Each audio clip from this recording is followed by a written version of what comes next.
Cette interview sera réalisée par téléphone et on vient contacter Anne-Marie Arnaudin. Bonjour. Bonjour.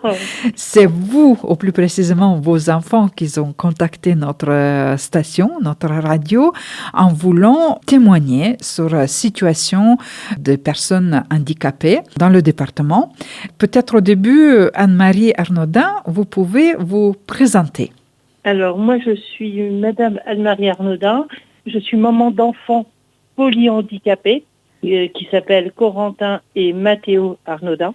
Je demeure à Périgueux et en fait, nous rencontrons effectivement des problèmes avec la MDPH, la Maison départementale de l'handicap, qui nous demande tous les ans de remplir des dossiers pour renouveler leur AEH ou l'AH. Et dernièrement, moi, je pensais qu'à 18 ans, en fait, mes enfants, moi, ils sont malades depuis qu'ils sont nés. Hein. Ils sont nés avec 2 grosses pathologies. Hein. Et en plus de ça, ils sont malvoyants. Donc, je pensais que c'était automatique qu'à 18 ans, les enfants, ils touchaient l'AH.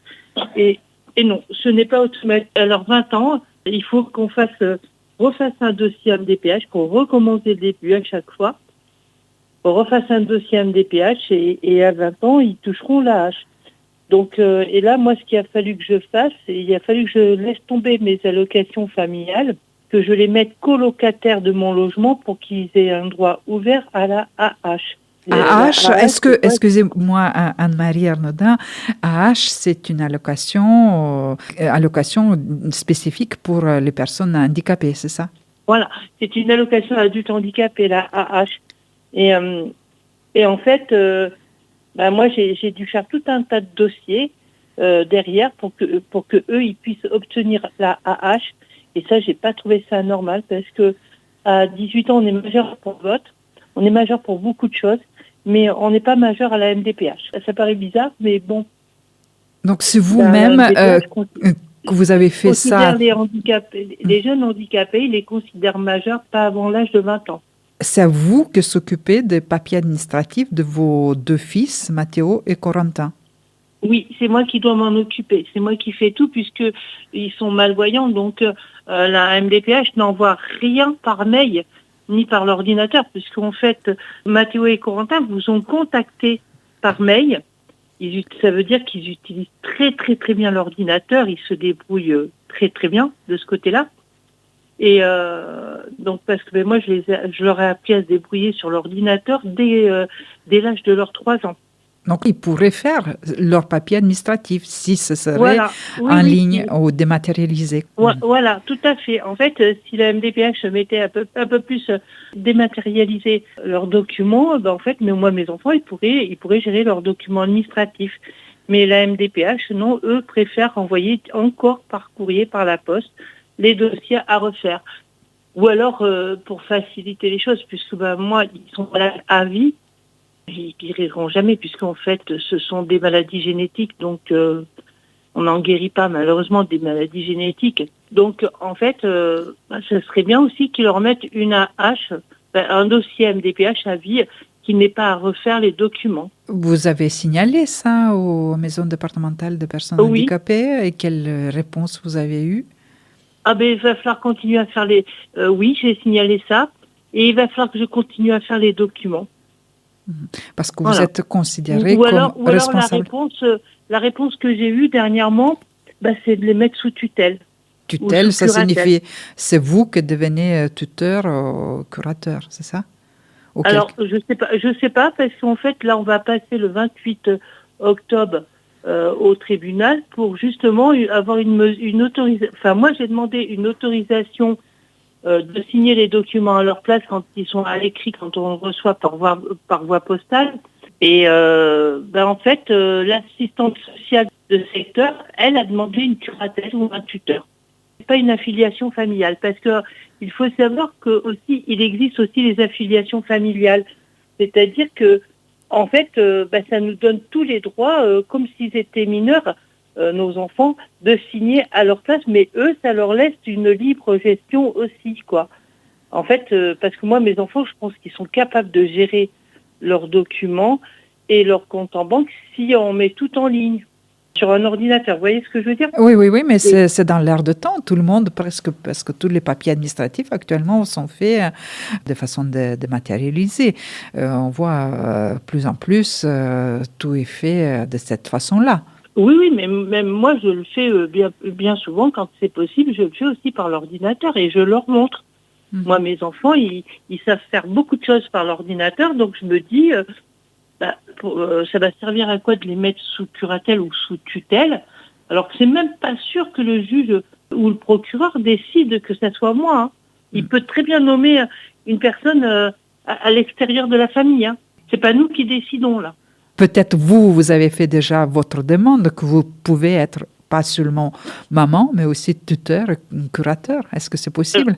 C'est ce que je vais faire auprès du procureur, mais c'est pas dit qu'il accepte. Hein.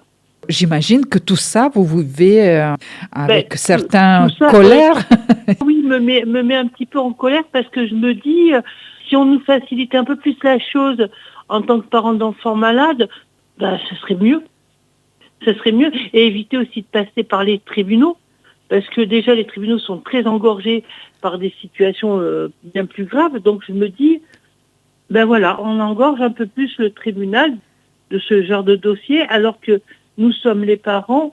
Il suffirait simplement de nous donner un document, le signe terminé qui nous autorise à faire les documents à la place de nos enfants.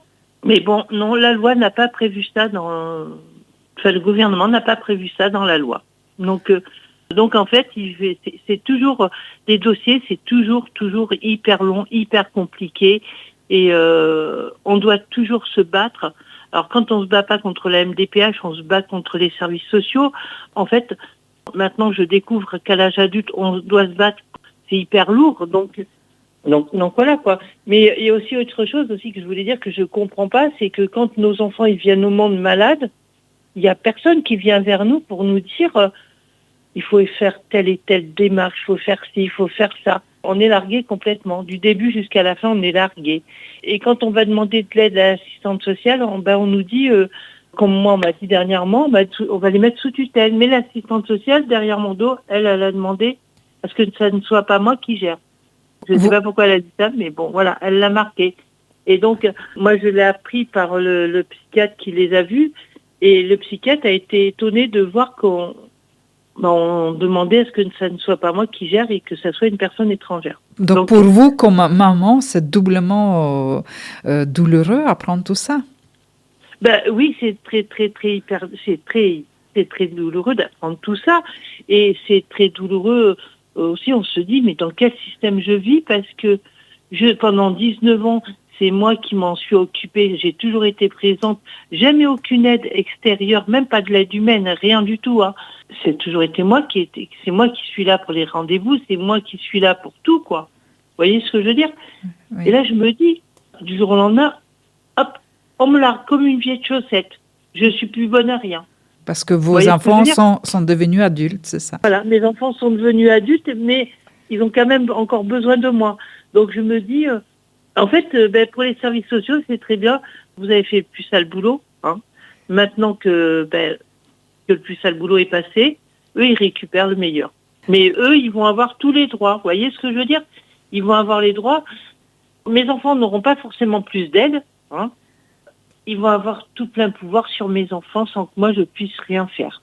Donc c'est vraiment votre témoignage que vous voulez partager avec nos auditeurs parce que vous imaginez que vous n'êtes pas seul dans ces situations comme ça. Oui, je pense que je ne suis pas seule dans cette situation-là puisque beaucoup de mamans, moi je vois sur les réseaux, beaucoup de mamans sont à peu près dans le même cas que moi.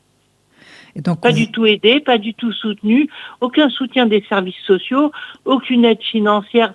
C'est-à-dire que s'il y a un problème, moi par exemple, je touche 890 € par mois, qui n'est pas lourd, hein, ce n'est pas du RSA, hein, d'accord?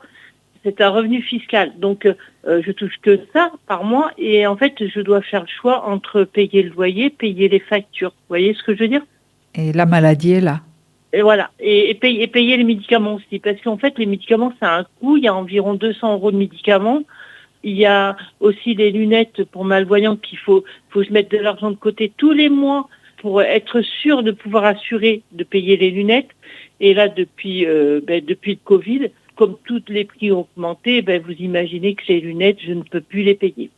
Voilà. Ce qui fait que depuis 2020, 2021, mes enfants, je n'ai pas pu changer les lunettes parce qu'en fait, je n'ai pas les moyens. Je n'ai pas les moyens puisqu'il faut que je fasse tout le temps des choix entre les médicaments, le loyer, la nourriture. Ça devient hyper compliqué. Et c'est la raison pour laquelle j'ai rouspété pour qu'ils aient un peu la hache pour pouvoir un petit peu m'aider financièrement aussi, quoi. Et puis surtout les aider à ce qu'eux, ils aient des lunettes adaptées à leur vue. Oui, je vous écoute avec beaucoup d'intérêt et j'essaie de comprendre et je voulais vraiment vous remercier pour votre témoignage, pour votre courage et courage de vos enfants qui ont pris le temps de nous contacter et d'alerter sur cette situation et vouloir que votre situation soit évoquée sur notre antenne. Oui, parce que je pense que je suis pas toute seule à être dans cette situation-là. Je dis, il faut mettre un coup de pied aux fesses à la MDPH et au gouvernement. Leur dire, attention, parce que les handicapés d'en bas, nous ne sommes pas tous riches. Hein. Les handicapés d'en bas, mais nous, on meurt de faim. On meurt de faim, on manque de soins. Quand on voit dans les... je pourrais mettre mes enfants en structure. Et quand on voit l'état de certaines structures françaises, moi, ça me fait peur. Ça me fait peur. Et quand je vois aussi dans la rue la plupart des clochards qui sont malades, qui sont sous tutelle ou sous curatelle, en fait, tout ça, moi, ça me fait peur parce que je me dis, mais où va la France et vous voyez ce que je veux dire. En fait, ça me fait peur. Tout ça me fait peur. Et donc, la raison pour laquelle que je n'ai pas envie qu'il soit géré par une personne étrangère. Je vous comprends. Écoutez, merci beaucoup pour votre témoignage, pour votre courage, Anne-Marie Ardouin, et surtout courage pour vos deux garçons, Mathéo et Corentin, avec qui on a pu échanger par email dans notre rédaction. Je vous remercie beaucoup. Merci pour votre temps donné pour RLP. Et je peux juste espérer que ça va s'arranger dans les jours à venir. Oui, je l'espère aussi. Je l'espère aussi. Je garde espoir. Merci beaucoup, madame. Merci à vous.